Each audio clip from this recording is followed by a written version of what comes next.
Welcome, everyone. Thank you all for joining us. Thanks to the members of our community here. Our students, faculty, and staff are here. I know there's some design professionals from the neighborhood, as well as other of our community friends. And so welcome tonight. And I also want to extend a special welcome to Paula Scher. It's been a great opportunity for me personally, as well as for our team, to get to be able to work with her and with the Pentagram group. I think it's been a tremendous partnership. Finally, I'd just like to thank our trustees, some of whom are here tonight. They've been very committed to this project from the beginning, even to the point of digging deeply into their own pockets to pay for much of the work that we've been doing in this area. You know, it's a really exciting time for the new school. Over the weekend, if you came in today, you saw a number of the changes that went in over the weekend. I know that our staff worked very hard trying to put those together very quickly over the weekend, so I want to especially shout out to our facilities staff and our marketing communications group for all the effort they put in over the weekend. They did work around the clock. I think it's important, though, to put this all into the bigger context. What you're going to see tonight and hear about tonight is part of a much bigger effort going on. It's been going on for some time. And what it is about is trying to really organize and focus our university and the great and amazing parts of it that we've always had here, pulling them together and doing it in a way that's very relevant to the rest of society. Our students are going out into a very challenging world, but they're also going out into a world where their creativity, their ability to solve problems quickly is valued and is really needed. It's really needed by society at large. So, you know, our goal is to prepare our students for that kind of world. We want to be the premier educational destination for people with a tremendous amount of creative talent who want to improve the world by putting that talent to good use. And I think the new school itself is very well placed to do that. We're the only university in the world that has at its heart a comprehensive and very high quality design school. It's alongside other strong programs in the social research area, humanities, and the performing arts. That's a powerful combination of assets and approaches that really makes sense in today's world.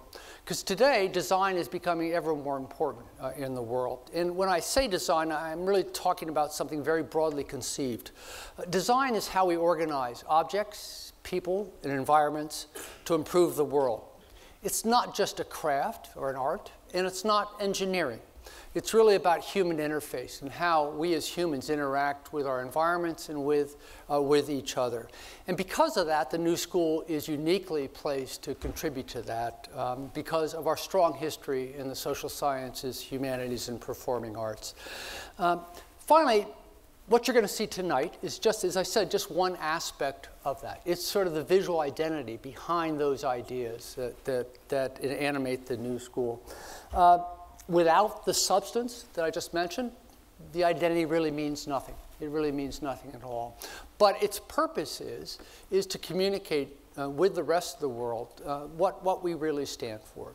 Our goal is that when you either see the words "the new school" or hear those expressed, that you will immediately think of a place where very talented, creative people go to try to make a difference, in the world. So. The visual identity is wonderful. It's a tool. We're very proud of it, but it's just a tool. It's a tool of trying to get that larger thing done. Well, the rest of the evening, first I'm going to ask Adriance, our Chief Marketing Officer, to come out and frame the challenges and opportunities that we presented to Pentagram in this project. Then Paula Scher will come and describe the process to us. I've seen an earlier version of this, and it's really a wonderful talk. And then we'll have a question and answer session. Executive Dean Joel Towers from Parsons will lead the panel.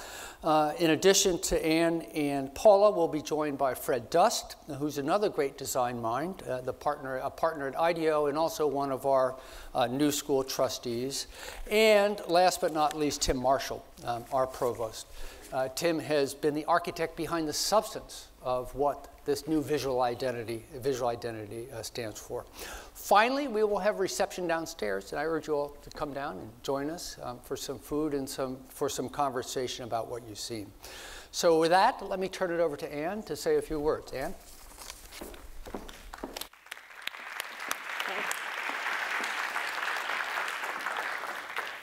Thank you, David, and welcome to all the students who are back from spring break and to all of our neighbors and friends from the outside who've come in to join us tonight. I think it's really fitting that we're here in this building this evening to have this conversation, because this is the newest building on campus, and it is truly the manifestation of that vision that David was talking about a minute ago, of all of our disciplines and schools and members of our community coming together, interacting in new and innovative and creative ways to tackle really major challenges in the world. And this building symbolizes what we're about. And tonight's conversation is going to show how we're going to bring that out into the outside world. And I want to talk a bit before Paula comes up to give you a sense of where we started with this. And the project was one that actually started long before it was a design project. It started with the academic leadership, the administrative leadership, the board leadership coming together to really look at what are some of the challenges that higher ed faces today and that we face in that context. And if you think about it, the world of higher education today is more complex than ever. There are literally thousands of choices for students, and it is increasingly complex.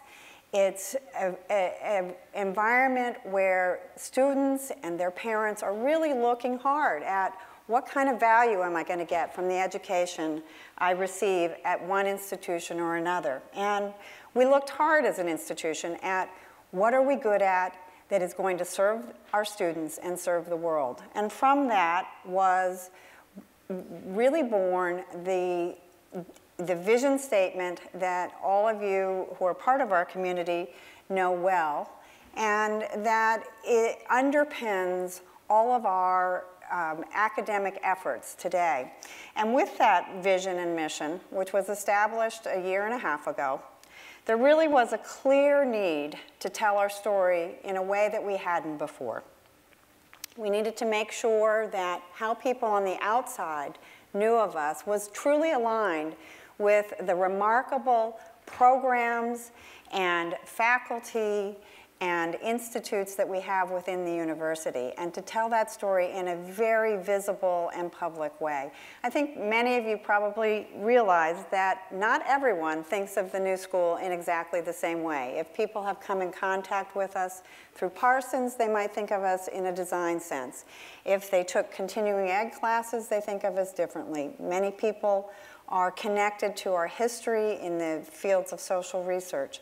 But all of those are very different views of the university. And we are a place that has come together with a common purpose. And that story really needs to be told in a significant way.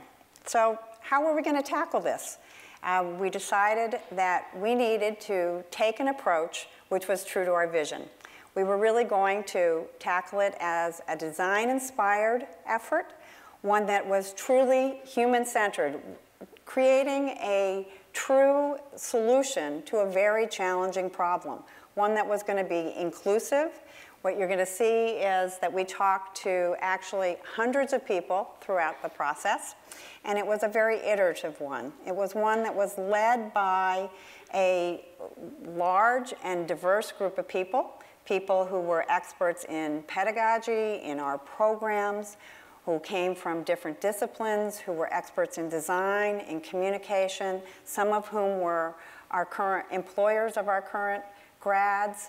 So a diverse and well-rounded group to lead the challenge, and then the inclusion of members of every single constituency across the university to understand what they felt was important, to understand what was at the essence, at the DNA level of our institution. And then we did three things. We did a very, very substantial amount of foundational research to guide us. We came up with a solution, a design solution that is both a visual identity, which is that sort of logo on the surface, and an architecture that helps put together our university and our individual schools and really make sense of that in a way that we haven't before. And then we developed a plan going forward for how we're going to implement it and over time really tell that story. So I'm going to tell you just a little bit about what we learned in some of the research because it guided where we went with the design solution. There were some challenges and some real insights. And one of the first challenges we identified was that the larger community on the outside knows very, very, very little about the new school. We wish they knew more, but the group of people that knows of us is very small. In fact, when we did this research with prospective students and their parents across the United States, in New York, in the New York area, and around the globe, what we found when we asked people the question, name all the colleges and universities you can think of in New York City, and there are more than 40 of them here, the percent of those who knew of us was very small. Now you can imagine, NYU was at the top. More than 50% of people knew of NYU. More than a third of people knew of Columbia. Less than 10% knew of the new school. So we really had an uphill challenge. We had our work cut out for us. But that was the worst of the news. From there, we learned some really interesting things about what were our assets and some opportunities. The first is that we found our name, the new school, is actually a remarkable asset. While people don't know of the university, what this slide shows you is all of the things people associate with the name of a school. So in our case, on the upper left here, when we asked, write all of the things you can think of that you associate with this college or university, you'll see some great words. You see things like innovation, design, art, liberal arts, creative, all kinds of things we'd want to be associated with. And then when you compare that to many of the other schools, and I've chosen 3 to show you here, but if I could show you 10 more and the slide would look very similar. The other institutions are not all that differentiated. So you can see our name is actually working very hard for us, even though people don't know of us yet. So we have something to work with. We were very gratified by that. Then, if you take it one step further and look at some of the schools that are what I would call have specialty areas of focus, so Juilliard, a music school, RISD, Pratt. These are schools obviously known for their fields of study, which is great. They should be, and they stand out for that. But what you see is the new school really brings some interesting and important differentiation versus the standard of being known just for your field of study. And when you take this one step further and look at our own schools, this is up here on the upper left, Parsons. You see it relative to its peer set, FIT, RISD, Pratt. The size of the words are a little different, but the words on the page are very similar. So all of the schools are well known for what their fields of study are. Very good in one sense. But if we're Parsons and we want to really tell our story of what's so remarkable about coming to this institution and do that in a way compared to our peer set, being able to tightly connect that to the new school with those words like innovative, creative, artsy, those are things that are good to associate with Parsons and help differentiate it versus its peer set. And you'd see the same for all of our schools if I showed you that for each of them.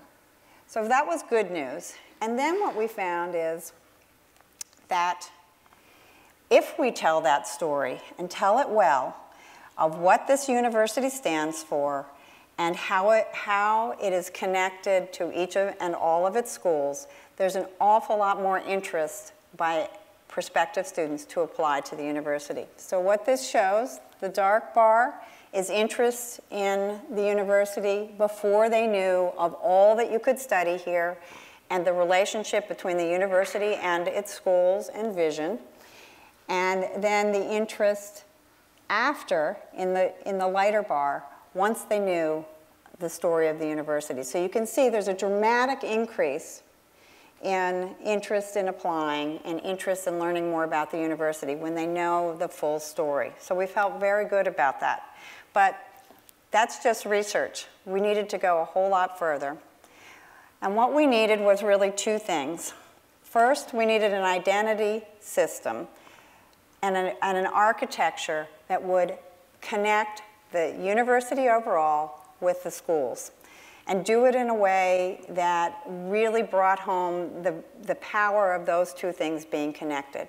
And then secondly, we need, over time, to really build awareness in a comprehensive way, expand our recognition in the world, address that low awareness level. So that's what we need. But to do that, we need a design partner. And we had some very specific requirements and objectives for that partner. We set ourselves some clear goals. Design is one of those things that can be very subjective. I'm sure some of you who looked at the new logo this morning liked it, loved it. Others didn't like it so much. So we know that happens. But in the end, we looked at tens of different designs and settled on the one we did because it really accomplished the two key things that we needed to do. The first is it needed to be a vessel, something that could hold and convey the essence and positioning of the university, something that would be strong, have a sense of stature, integrity, and continuity, be fresh and contemporary, but also hold the heritage of this university. And second, it needed to do that job I keep referring to of convey and express the relationship of all the parts. The university on the one hand, and each and all of the schools together. And it needed to be flexible enough that we could allow the individual schools to rise and shine at times, you know, not to be subsumed under the university and not to be disconnected from it, but to really to shine. And at the same time, we needed a system that was going to be flexible enough to allow us as an institution to grow. One of the things that's so remarkable about the new school is that it is a very dynamic place, responsive to the times, responsive to what the world needs, and we needed a system that was not going to be rigid and allowed us to grow organically in that way. To create this and to tackle this challenge, we needed a fantastic design partner. We chose Pentagram for a number of reasons. We have one of the best design schools in the world here in Parsons. We have fantastic students. We have amazing faculty. And we did choose to go outside because we felt the responsibility and burden of designing a system for the entire university on which our future lies a bit, or rests, was too challenging and too much a burden to put on a member of our own community. And we really wanted to find an outstanding partner to bring in. And we chose Pentagram. We looked at a variety of firms and we felt they were just so well suited to us. They are quite experienced in the world of higher ed, having done everything from Ivies to major comprehensive universities to small specialty programs. They have handled and developed the identities for some of the biggest, best, most outstanding brand icons in the world, for corporations, and certainly for remarkable cultural institutions in New York for which we would like to be associated. So with Pentagram, we were particularly thrilled to be able to work with Paula Scher. I think many of you who came tonight came specifically to see Paula. She is truly a celebrity and a luminary in the world of design. She is one of the most acclaimed graphic designers in the world today. She's been with Pentagram since 1991. She started her career designing record labels, covers, I believe, is that right? And today she stands out as a true icon in the world of design. She has designed many things that many of you know very well, from the Public Theater to the Citibank logo to working with Microsoft, major comprehensive programs. She's known for having designed the Museum of Modern Art, the Metropolitan Opera, and the Highline designs. And today her work is in the permanent collection of some of the greatest museums in the world, including the Museum of Modern Art, Cooper Hewitt, and the Pompidou. And in 2013, Paula was honored with the National Design Award in communication design. So I am thrilled and honored to invite Paula to come up and share our design solution.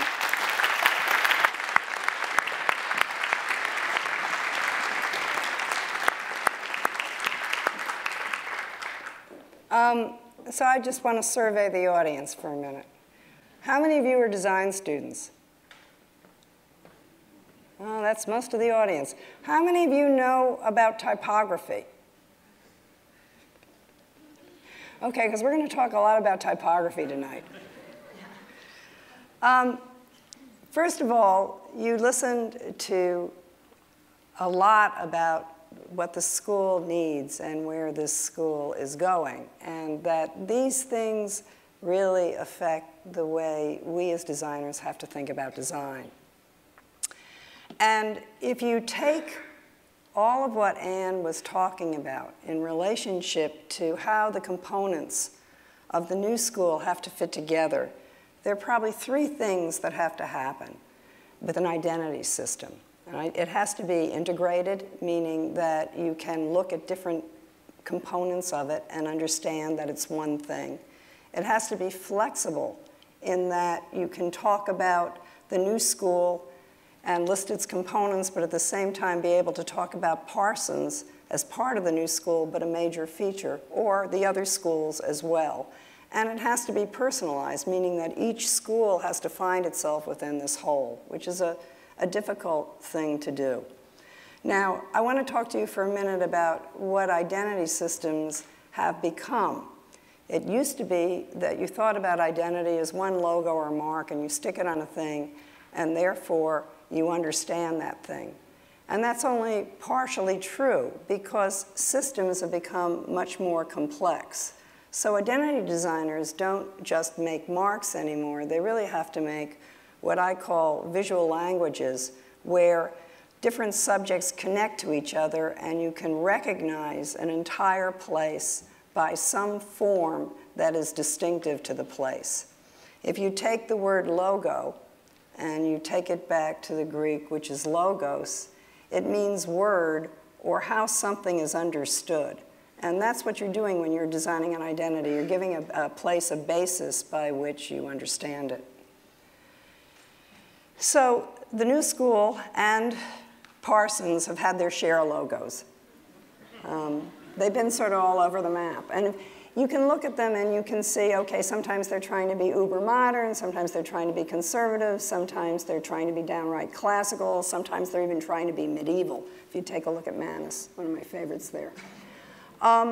They were different things at different times because the new school exists since 1919 and it has the right to evolve. And because it is supposed to be a school in which research is possible and breaking rules is possible, it is one of the places that really can afford to be able to change and evolve. If you look at the landscape of what identities for schools look like, you'll notice that there are sort of two major ways they're approached, really two and a half. They're either serif typography, that usually means it's a classical kind of place, or it's sans serif typography, which means it's kind of a modern kind of place. And if you look at Columbia University in the middle, that's downright classical. It's even got a crown. SVA is modern. It's got block typography. It's got a little flower. If you compare Columbia University to Yale University, Yale's trying to be a little more modern because it's upper and lower case. That shows it's sort of a nod to the 20th century. UAL, which is a Pentagram job, just did, straight ahead Helvetica, ma'am. Just the facts, let the schools be done with it, give them a nice column and you recognize that. They're all valid methods. The question is, how do you invent a method for really a very complicated kit of parts and make it look like something that's moving forward, not moving backward? We had to do a lot of work on the hierarchy. The one thing that happened to me when I first started working for the new school, which is exactly a year ago, I think, to spring break. I was giving a lecture here during spring break, and we had just gotten the project, and some member of the faculty chased me down the hallway with their business card saying, "Can you fix this for me?" And what she really wanted fixed had nothing to do with typography. It had to do with the fact that it said, Parsons, the new school for design. She said, nobody knows what that means. I don't know what that means. And that was sort of the first real challenge of, okay, let's go back to figure out how these things are organized. So the first part of the project was really hierarchical. And we began to figure out how you're going to list things. And we came to the conclusion as a group, because there was a lot of discussion back and forth, that the new school is an institution and a school and a university with a lot of parts to it, but the new school is essentially also an umbrella for listing lots of things. And you'll see, even by the sketch on the right, this is pretty much what the new identity essentially is. It's a hierarchy to take the new school first by itself and then be able to couple all these schools in relationship with them. But then the schools are all individual places, and they want to be not exactly cookie-cutter versions of each other. They have to have some differential, but they have to all work together. What's even a broader problem is this is all evolving, so that the new school wants the ability for the accompanying schools to be able to be individualistic, but also to be able to work as a whole, to work based on their names like Parson, Manus, Lang, but also to be based on their disciplines, which is design, performing arts, and liberal arts. So those are things that also have to function together. It's like designing two separate line items at once and making them feel like one thing. We drew from inspiration from really two places, the building on 12th Street, the Urban building, and this building.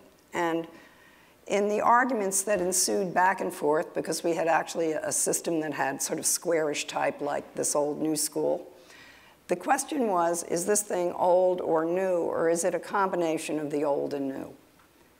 We know that what was terrific about this building that SOM borrowed from Urban was this series of stripes, which are very distinctive on both buildings. And that's where the two lines you're seeing on the logo come from. It's really a nod to the building.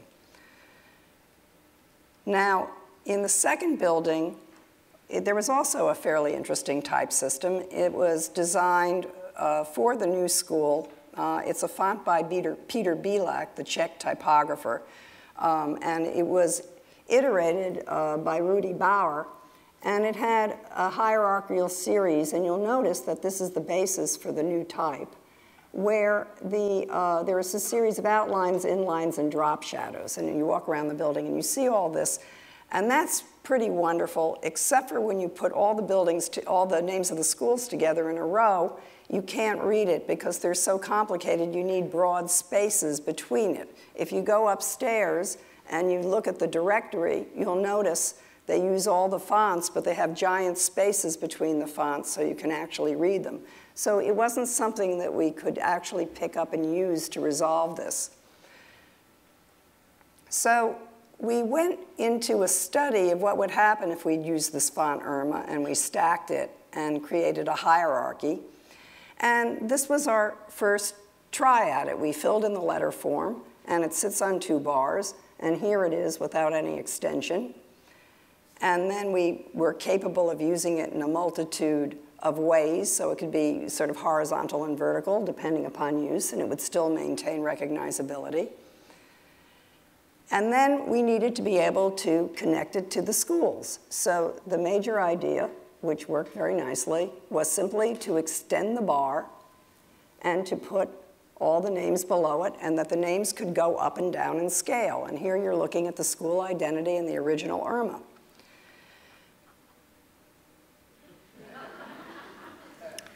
It's sort of hard to do that kind of hierarchical thing to a place that's supposed to be a little bit groundbreaking and walk away from it. So then some argument ensued, and somebody said, well, I don't know, we got to do something to it. It needs some kind of customization. So we thought, okay, let's see what happens if you just, elongate the P.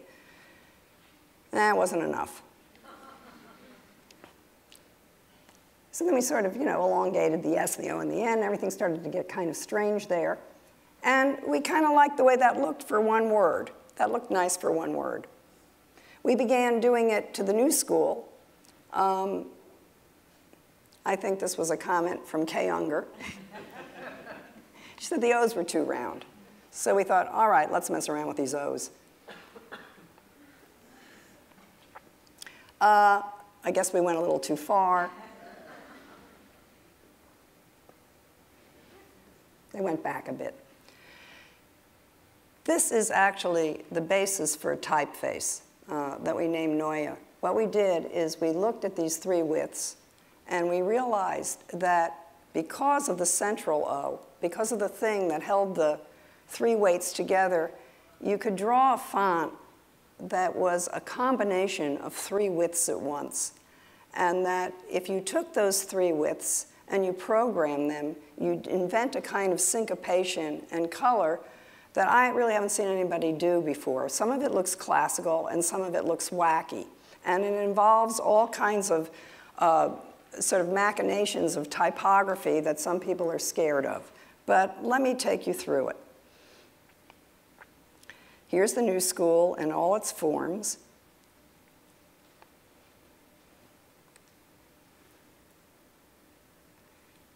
Here it is with a listing of what goes on at the new school.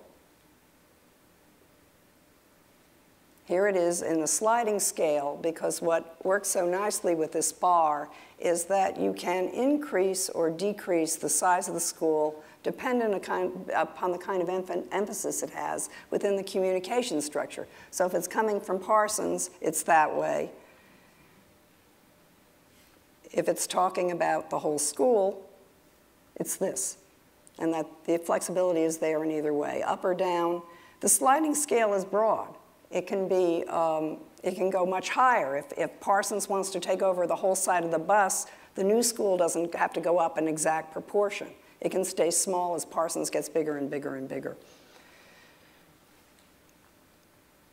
These things change for every configuration. And originally, when we designed it, before we had it programmed, we were doing this by hand, because that way we controlled, how beautiful the relationships were.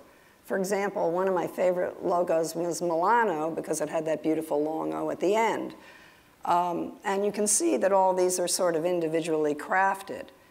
What started to become interesting is we began to design second layers with it, subsets in lighter fonts that we also initially crafted by hand.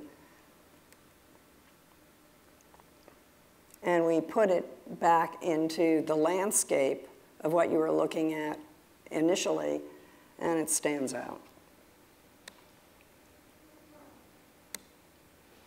So how do you extend all of this into a real language that's more than just logos, but something where you talk about the school from all different aspects and have the thing recognized? And this is where we went to Peter Bielak to begin programming and drawing the font. And he made some corrections of our draw and rebalanced the letters, because the hardest thing when you're developing different widths is what happens to corners of things that have angles, like Z's, or as famously talked about today, W's. He did a beautiful job sort of in the extension, and what you're looking at here in an animation is actually just the fonts doing it by themselves. When you run it quickly in a clip, it animates itself.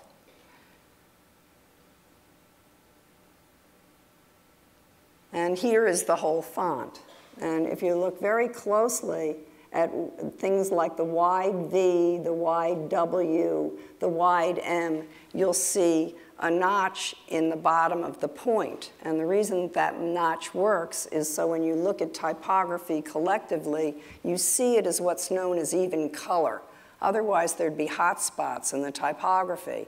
And if you look at the front of the building, on the inlines of the faces of Irma that you passed, you'll notice it's there right now, even on the stuff that preceded this typography, because it's in the character of the font. Here's the whole font as text. So you see the color is very even, and it has this funny sort of combination of looking old and new at the same time.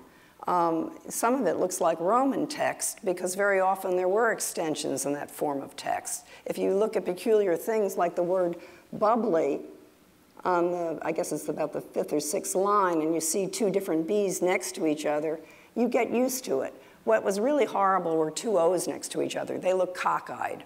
So we invented a glyph so that when you set the typography, two O's never line up. They always come out as the same. But we really thought it could handle the differential. Like if you look at the word impossible with two S's. It's a funny thing that you begin to accept. At first you look at it and it looks completely bizarro. I look at it now and I just think it looks ordinary, to be quite honest.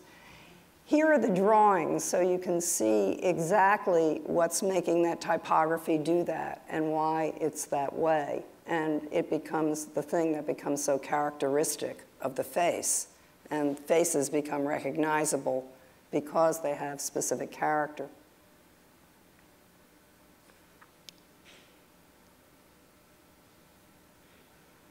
This is the thin font, and I'm so pleased with the thin font, I think we could go a lot thinner. I think that one could go thicker and thinner with this. Upper and lower, I don't know about. We were sort of trying it today, and we thought it was pretty scary looking. Here are the thin weights.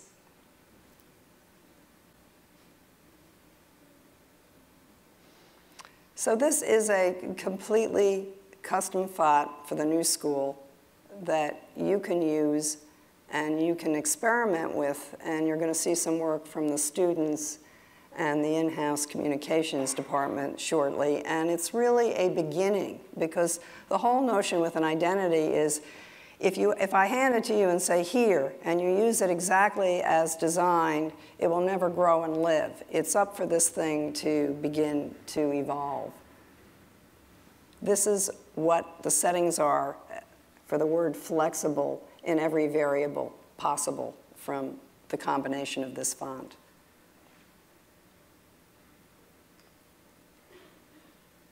So here's real stuff. Stationery, press kit, Parsons stationery, stationery for other schools, New School for Social Research, note cards, letterheads, the stuff you got to have made. It's all printed and made for you inside of Parsons press kits. Other versions of Parsons press kits. This is the typography on the ad campaign from last year. Here's the typography on a street campaign that will probably be this year. It's recognizable without a logo. Works really well small. There's a Twitter page. And my favorite iteration of it, I have to say, is the website. If you haven't gone there today, please go. It really looks great. The guys did a great job. Up and running as we speak. And Parsons also. And this will be for the whole school, and it'll be evolving. Now these websites are merely a skin. They're just the beginning of it, because what we did is we did the fastest thing we could do to make the place look cohesive quickly, and ultimately the websites are going to be redesigned and reconfigured so they demonstrate programs more easily and everybody can navigate. But as a beginning, it's a good beginning. The Parsons site can change size. And now in stock, the t-shirts. Go get your bag. They're great. The bags are great. Favorite item so far, except for the website. The stickers, and all the work that you're looking at from the point we stopped the stationery has been done here in Ed Puzz's department. The in-house department did a fantastic job getting the banners up, doing all the materials. It belongs to the new school. It's out of Pentagram, and it's moved down the block. And here's what's coming. More and more. And I think these are almost ready. Are these ready? These are ready. People can Go get your ID card. Get a replacement if they want. Go get your Metro card. Go back. That was cool. Starting next week, you can go to the Union Square train station and get a Metro card with the new school on it. Go get it. Your building, it's out, signs up again. Flags are getting hung wherever we can. The fancy signage is going to take a little longer and involves the city of New York, so can't give you an ETA on that. The Welcome Center is ready. These places will be re-signed. We'll have to see what the city of New York has to say about the height of Parsons. Here are the flags. And the Welcome Center. Is the Welcome Center completely done? I wasn't in it. So it's all done. Everything went up this weekend. It was a complete soup to nuts reconfiguration. A lot of red on Fifth Avenue. Beat out the purple.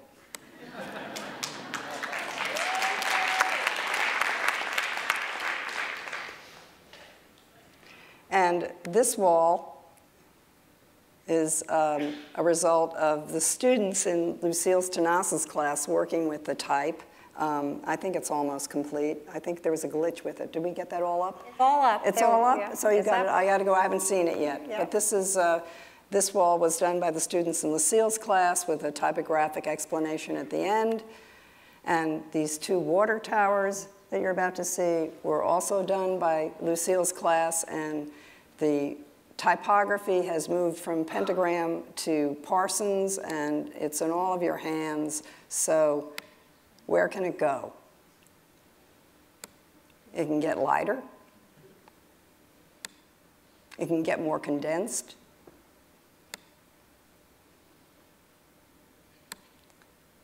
Maybe you could even program words. Totally possible. Anything's possible.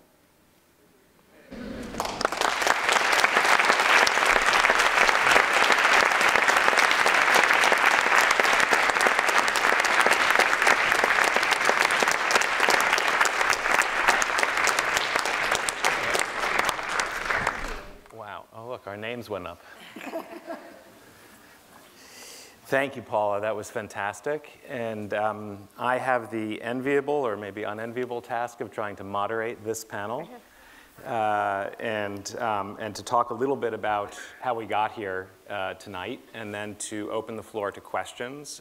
You should all have received some note cards, or you will be receiving them, to write some questions down, and we'll be collecting those. So please think about that while we're having a conversation, and we'll give Paula a chance to catch her breath.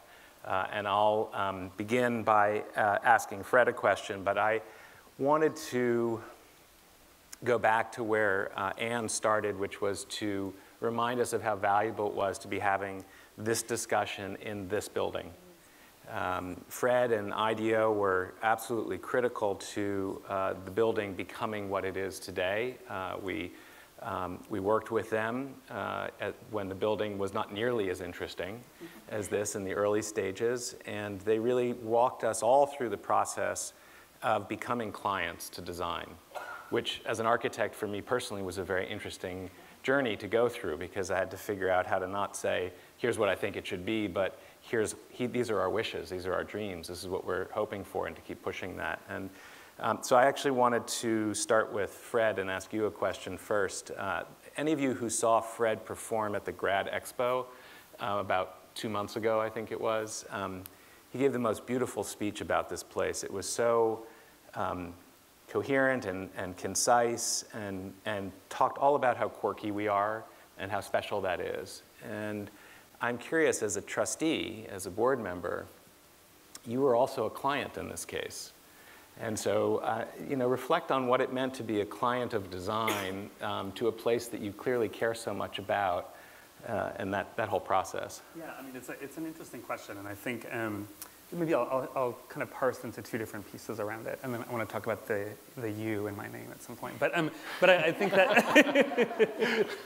you know, I think that I have to be honest, when we sort of started this project, and this was actually before even Paula and Pentagram had come on, we had conversations, looking in conversations around how to kind of design for this. And one of the things that I'd learned from having worked with New School over the years is that you know, this place does not want to be put in a box. It just doesn't. You know, it's like the unique thing is that it's like everything wants to, it's like New School wants to be free. It's just kind of the way it is. And I think we talked about that. And so I think it meant that for us in this case, we had to craft a client team, or a kind of, I mean, a team that was actually kind of like working with Paula that was really divergent and convergent, and that was actually willing to kind of like go broad, express like kind of a lot of variety, like really fight it out on whether or not we thought something was boring or not and how that played out, and then actually be willing to kind of converge and put those things aside. And so I would say it was a tremendous learning journey to be on that side of it for something that I think that means a lot. It's, as we've talked about, it's not the most important thing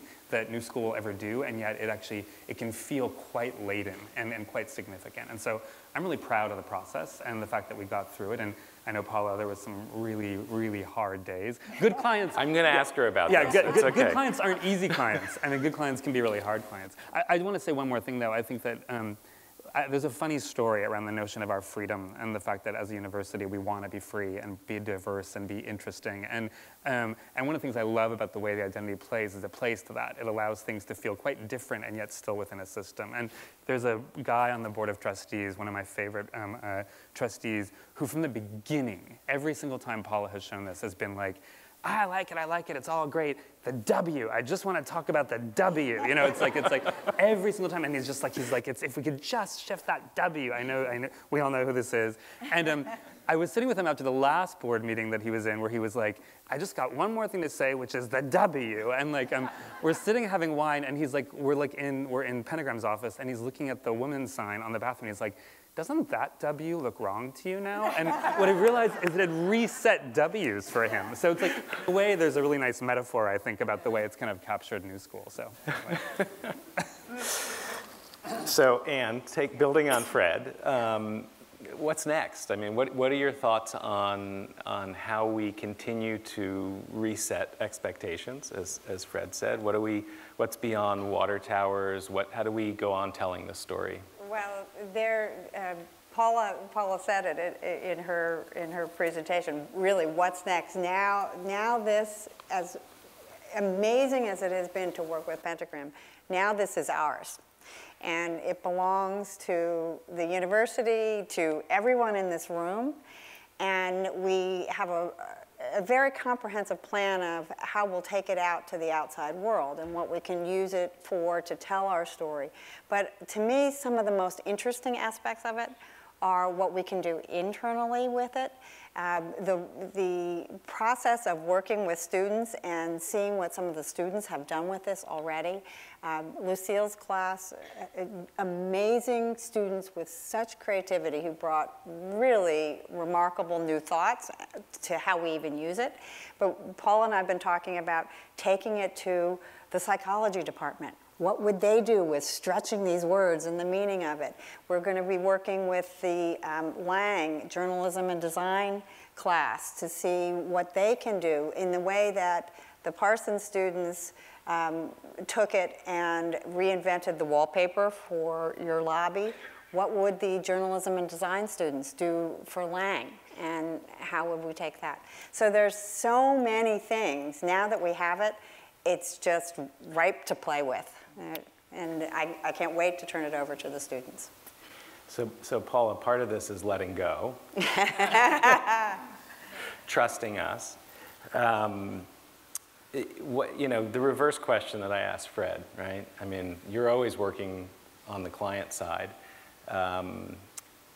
But, you know, we were a particular kind of client, and I imagine there were a few times where you wanted to just sort of throw your hands up. I think just the other night, you and I had an exchange where I thought, well, I pissed Paul off again.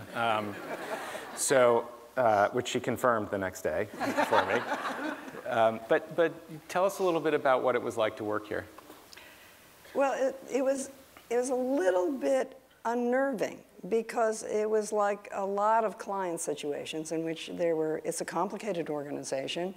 There are a lot of different people. There was a committee, which you're looking at pretty much, but then there were other people who came and went. So you do a presentation, and then the presentation would happen, and there were certain takeaways from the presentation. Then somebody else would sort of walk into the room, and there'd be a whole other direction that got thrown at you. And so it was sort of a moving target for a period of time, which is not unusual. I've had that in many client situations.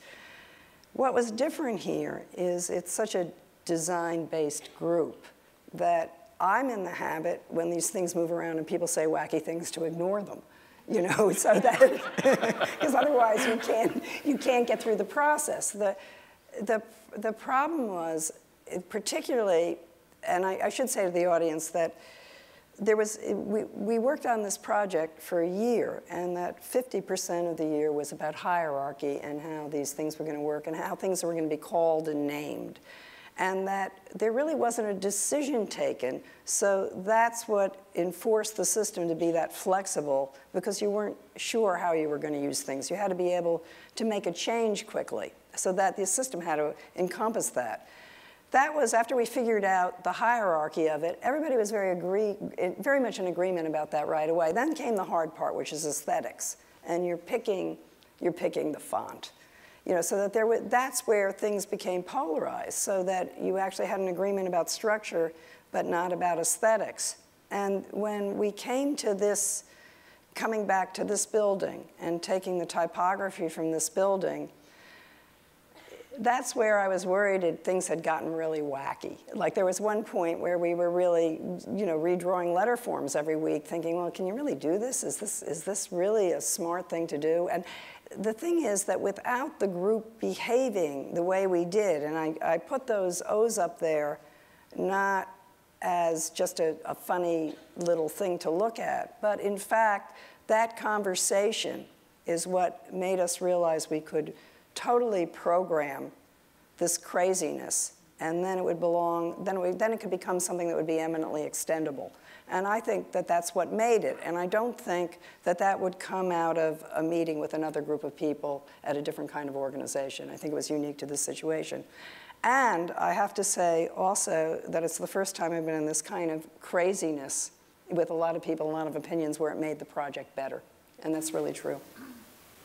Well, speaking of one of the leads on the craziness side of it, the designer on the other end of the panel here, our provost, Tim, talk a little bit about how the design process, and then in particular the relationship that this system has to the curricular innovation that you've been leading out. Yeah, I think basically everything we've been talking about is, almost everyone said the words that I'd want to say about flexibility and how it's going to evolve and it's been bold. But why? Why is that important to us? I think we have, this institution by university standards is confusing, but it's not complicated. We often think it's complicated. It's actually not, by university standards, it's actually a pretty simple university, but it's confusing because people don't quite understand how all the pieces fit together, and, oh, I didn't know Manus was part of this, I didn't know Parsons was, and all of that. So there's this, and it's been going for decades now, this kind of confusion. And that wouldn't matter if you were just wanting to kind of recruit students into each silo, and away you go. There would be really no issue there. You just kind of put their names up. But the educational experience that I think we have made huge progress on, and we are going to continue to, actually is going in a completely different direction, which is where the collective enterprise that I think excites and animates us, so many of us and brought us here, is really what we want to push through. So getting rid of the confusion, making sure that people understood and understand going forward how these pieces fit together in an elegant, simple way, but where, as everyone else has said, where it can continue to evolve is super important, because the institution is evolving in a way which I think is remarkably different to many universities I've experienced, where a lot of change happens at the administrative and structural level, but you go into a program and it doesn't really change for the students and the faculty that much. There's a lot of noise of change, but really everything stays pretty much the same. We are wanting, and we are, to fundamentally change the underpinnings of the education that we're providing students, and we think we're in a unique position to do that. And so we need a system, and that's basically moving from, you know, where your choices, talking about being free, we want to set our students free and our faculty free, more than anything else. The logo can do what it wants, but that's the point, is to express that freedom for the students, so that what has been up until recently, the experience of going into a liberal arts education or a studio education or performing arts education, and that's where you stay, is no longer that. That becomes a portal, an important portal, and a context of your learning, but each opens up into the other as you move in, and each enriches the other, strengthens each other. I think every one of them needs each other, so the performing arts needs design and liberal arts. Liberal arts needs design. Design needs stronger liberal arts. We need that strength, and I think unless we can communicate and get people from the identity system straight very quickly, use this basically as a conduit to quickly get into the content and the substance of what we're actually doing. So that's what I really love about this whole system. It's flexible. You saw some examples where research, that's the first time ever in this university's history we've been able to put up research centers in an identity system. We haven't been able to do that. We've slavishly followed the administrative structure and left it there. That is actually, in some ways, the least interesting part of the university. It's really, what are we doing? What's the content? What are the students engaging? What are the exciting projects? How can they move around? How do all these pieces fit together? Why do they fit together? Why is it so much better in education as a consequence? And I just think, you know, we need to have this branding system to basically express that in the clearest, direct way. So I'm delighted with it. It's fabulous. And I think that for exactly that reason. So speaking of engaging students, I'm going to ask David a question in a second, but if you could begin to collect the questions that you have, send them down. There are people that are going to go up and around the rows to collect them, and then we'll sort through them and try to find similarities among them and pull a few of them out and ask some questions. But David, while that's happening, and picking up where Tim left off, one of the things that you've always pushed us to do as president is when we say, oh, we've come up with some way that really makes us unique and interesting, you've really pushed us on the question of differentiation. You haven't taken the easy answer, but rather challenged us to say, well, other universities also want to do this, that, or the other thing. How are we really going to be unique in the space? And I think it's pushed our whole team to get to that place. I think it pushed Pentagram as well. But I'm curious now, what do you think? Does this system really differentiate us as a platform that you feel will enable us to go out and tell that story? You know, it's following up on what Tim said. I think it's hard to disaggregate the visual identity from the substance of it. So I think if you just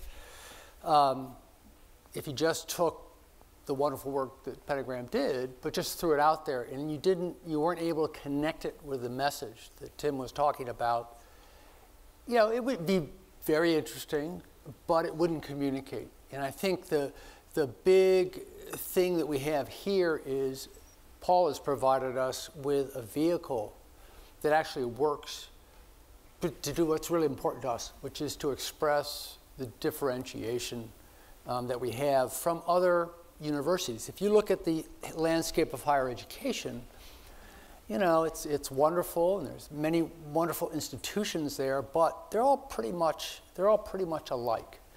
And I think the great attraction of the New School is that it's not alike. Now, I think Tim was right, you know, and Anne referred to this when she started, that you know, if you begin to ask people about what the New School is, you get these wonderful little vignettes of very different, unconnected things. And while that's wonderful, and everybody had their own little box in which to put the New School, to live in the New School, it really wasn't taking advantages of the strengths we have across the entire university by putting them together. And frankly, and I think Tim mentioned this, it wasn't as good for our students. Our students weren't weren't getting the best education they possibly could. They got a great education, but I think there's so much more you get from putting all these things together. So the visual identity is really there to express that. When you throw up, for example, you throw up the new logo with the fields of study, and you look at those fields of study, that actually, for the first time, in my experience with the New School, put together in a very visual way the different assets we have. Put aside the names, Parsons, Lang, Manus, Milano. It's really that it's what we study or what we focus on. And it was sort of ironic to me, maybe not ironic, or serendipitous, that when we did the research and looked at putting those fields of study together, they were the most powerful communicator. It wasn't necessarily the New School alone. It wasn't Parsons alone. It wasn't Lang alone. It was when you put those fields of study together, that was the most important thing that got the message across to people who didn't know that much about the New School to begin with. So I think the differentiation comes from that mixture, and particularly the visual differentiation we have now, from that mixture of those two things together.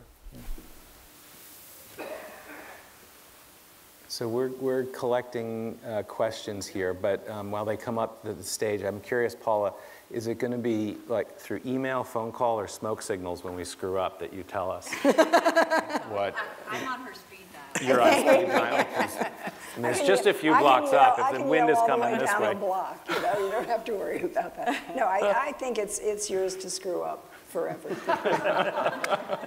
That in itself is, I think, a very New School kind of approach to it. This is not style guided to the nth degree. It's not an entirely stable system, even with the letter forms, moving and shifting.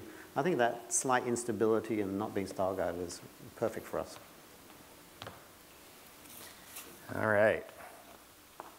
So we don't have it's to the panel, but let's see. So the first one here that we have is, how do you respond to the early criticism? We've got early in parentheses, that the new logo reads, it's a W question. It's a W question. It's the Nev School. It's the Nev School. Yeah, what do you say, Paula? Nev is the new Nev. Nev is the new new?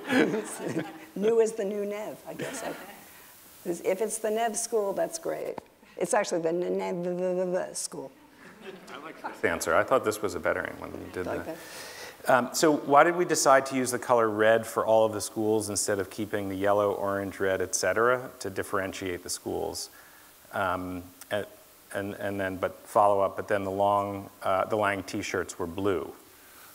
Do you want to take that one, ma'am? Yeah, the colors of the university will be red, black, and white. The red actually is, there's a custom Pantone color that's been created. It is called Parsons Red. So when you go to your Pantone book in the future, you'll be able to see Parsons Red. And the font itself is also called Neue, which stands for, or is German for new. The choice of color was really intentional, of course, to connect Parsons and the New School, the two very strong pieces of our university. And beyond that, all kinds of colors can be used. Paula has, and the Pentagram team has given us a palette to work with, but really we want it to be very, very colorful. Lang was not intended as the blue school, and social research as the green school. It was just meant to show that we can do this in a lot of different ways with a lot of different colors, but the core colors of the university are red and black. Actually, to elaborate, the system that there is that the default covers the school are red and black and white. If a division wants to do something in gold and has a viable reason to do it, they should do it. They have all the colors are available. People can select color based on appropriate use. But if you're talking about the school and you're making a business card, it's either white and black or red and white. The other reason why we didn't, The other reason why we didn't say this color for this school is we debated that at one point. It didn't feel like it really resonated with what we're trying to do of having a more integrated university. It started to speak to almost, sport teams or flags or something like that representing different domains, which is really not what we're trying to get at. So the idea of being able to adapt color is fantastic, but not have them assigned to each school. This is a Fred and Paula question. Well, I guess anyone on the panel, but it's clearly a post-spring break question. What's your antidote to creative block? That's a good question. I think it's very good to be bored.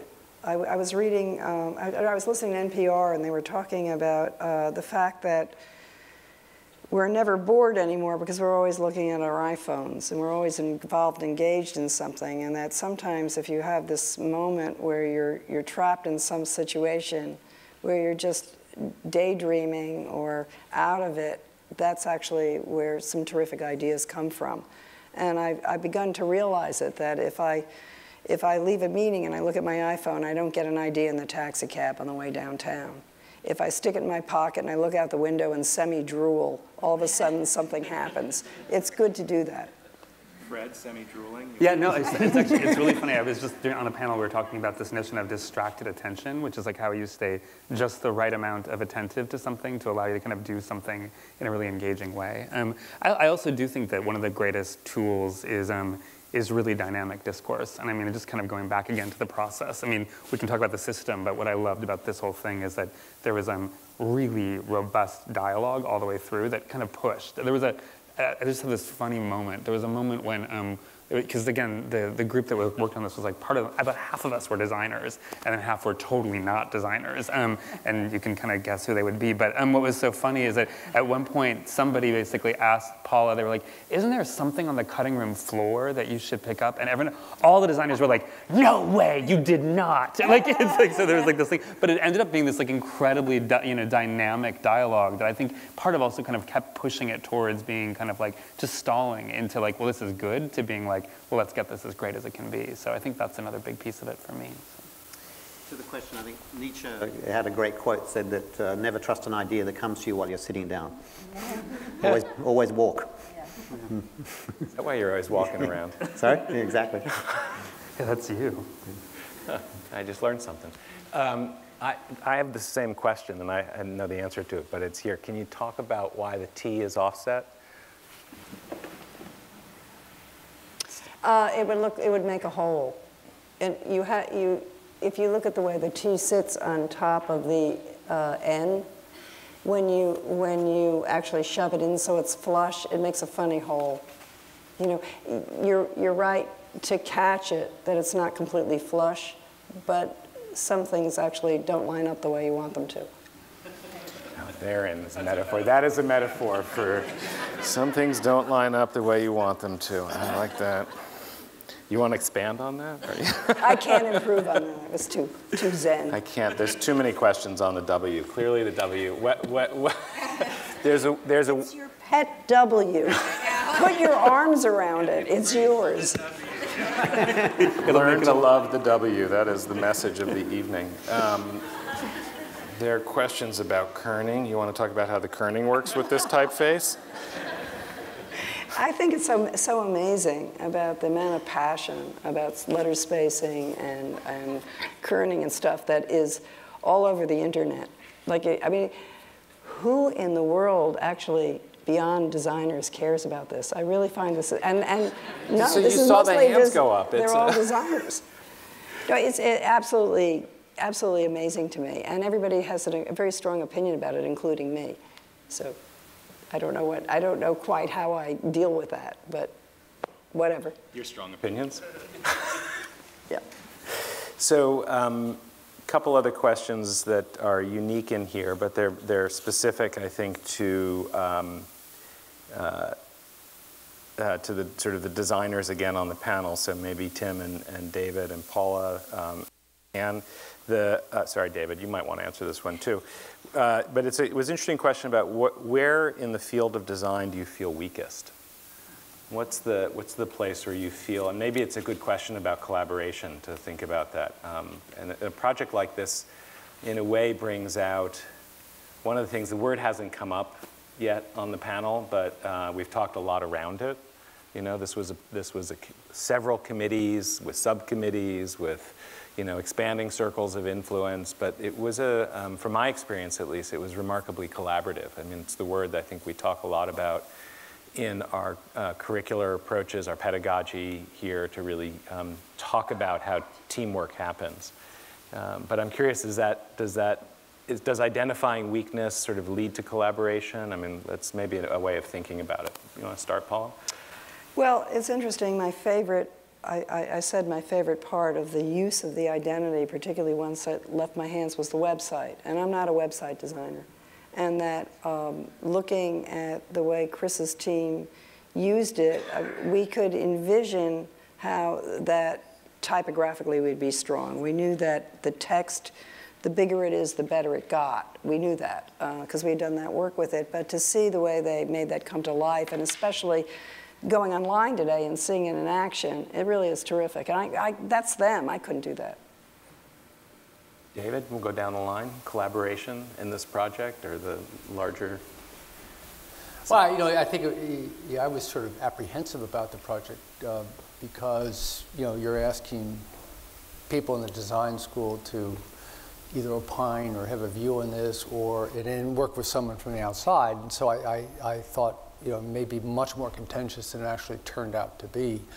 I was probably the most contentious in our meetings. And I'm not a designer, but you know, I thought it worked remarkably well. And you know, look, there are always going to be people who at the end of the day don't like it. But you know, I think that the people around the table were able to come to a consensus, really, about this is the best way to go, and we're very proud of, and we should be. We're very proud of what we ended up coming up with. So.